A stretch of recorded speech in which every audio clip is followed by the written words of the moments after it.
আপনি কি জানেন বজ্রপাতে প্রতি বছর বাংলাদেশে কতজন মানুষ মারা যায়? কেন মারা যায়?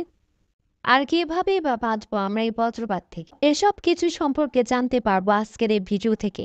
ভিডিওটা শুরু করার আগে আপনাদের কাছে একটা ছোট্ট অনুরোধ। চ্যানেলটি সাবস্ক্রাইব করে শেয়ার দিয়ে পাশে থাকবেন। আপনারা কি সবাই চলে এসেছেন? আশা করি সবাই চলে এসেছেন। আমরা আজকে যে বিষয় নিয়ে কথা বলবো তা ছোট বড় সকলের জানা উচিত। এটা জানলে সবারই উপকার হবে। তো আমরা আলোচনাটা শুরু করি। আজকের আলোচনা তাহলে অনেক গুরুত্বপূর্ণ, তাই না ম্যাডাম? তাহলে তো আমাদের মনোযোগ দিয়ে শুনতে হবে। উম, জি, ঠিক বলেছেন আপনি। আমাদের বাংলাদেশে বজ্রপাতে প্রতি বছর প্রায় ৩০০ জন মারা যায়। প্রতি বর্গ কিলোমিটারে বজ্রপাতের সংখ্যা হিসাবে বাংলাদেশ শীর্ষে আছে। বজ্রপাতকে জাতীয় দুর্যোগ ঘোষণা দিয়েছে সরকার। এই বজ্রপাত থেকে রক্ষা পেতে আমাদের অনেকগুলো করণীয় আছে। এটা প্রাকৃতিক দুর্যোগ হলেও এর থেকে বাঁচার কিছু উপায় আছে। চলুন তাহলে আমরা সেগুলো জানি। এরকম খোলা জায়গায় বসে থাকা কিংবা কাজ করা যাবে না। এছাড়া উঁচু স্থানে থাকা নিষিদ্ধ দিয়েছেন আবহাওয়া অধিদপ্তর। এরকম আরও অনেকগুলো পদক্ষেপ আমরা সকলে মিলে গ্রহণ করতে পারি, যাতে করে আমরা বজ্রপাতের সময় আমরা নিরাপদে থাকতে পারি। চলুন আমরা আর একটা পদক্ষেপ সম্পর্কে তাহলে জেনে নেই। যখন এরকম ঘন ঘন বজ্রপাত হবে তখন আমরা কেউ বাইরে থাকবো না। এতে করে সবাই যার যার ঘরের ভিতরে যেতে হবে, যাতে করে বজ্রপাত থেকে আমরা রক্ষা পেতে পারি।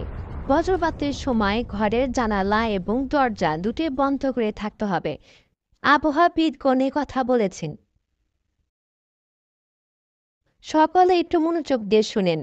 তাহলে আর একটা বলি, গাড়ির ভেতরে থাকলে বজ্রপাতের সময় কোনো কংক্রিটের নিচে আশ্রয় নেওয়া যেতে পারে। এই সময় গাড়ির কোনো ধাতব অংশে হাত লাগানো থেকে বিরত থাকতে হবে। বজ্রপাতের সময় পানির সংস্পর্শে থাকা উচিত না। অধিক জলজট স্থান থেকে যত তাড়াতাড়ি সম্ভব সরে যেতে হবে, কারণ পানি বিদ্যুৎ পরিবাহী।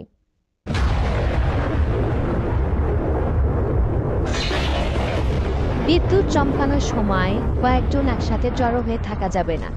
কমপক্ষে ৫০ থেকে ১০০ ফিট দূরে অবস্থান করতে হবে।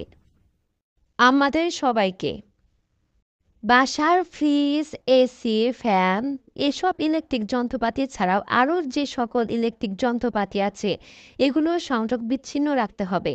এমনকি ল্যান্ড ফোনও স্পর্শ করবেন না। বজ্রপাত হওয়ার উপক্রম হলে কান চেপে পায়ের আঙুলের উপর ভর দিয়ে চোখ বন্ধ করে বসে পড়তে হবে। বজ্রপাতের সময় সবাইকে আলাদা আলাদা কামরায় শোয়ার ব্যবস্থা করতে হবে। গাছপাতা ও বিদ্যুৎ খুঁটিতে বজ্রপাত হওয়ার সম্ভাবনা বেশি থাকে, তাই বজ্রপাতের সময় ওই স্থানে না থাকা। বজ্রপাতে কেউ আহত হলে তাকে বিরূপ স্পর্শে আহতদের মতো চিকিৎসা করতে হবে। দ্রুত চিকিৎসক ডাকতে হবে। একই সাথে আহত ব্যক্তির শ্বাস প্রশ্বাস ও হৃদস্পন্দন ফিরিয়ে আনার জন্য চেষ্টা চালিয়ে যেতে হবে। এসব কিছুর পাশাপাশি বাড়ির চারপাশে গাছ লাগানোর কোনো বিকল্প দেখছেন না সংশ্লিষ্টরা। বিশেষ করে বাড়ির ও রাস্তার দুই ধারে প্রচুর গাছ। আজকের আলোচনা এখানেই সমাপ্ত। পরবর্তী ভিডিও কোন বিষয়ের উপর আলোচনা করব আপনারা কমেন্টস করে জানাবেন।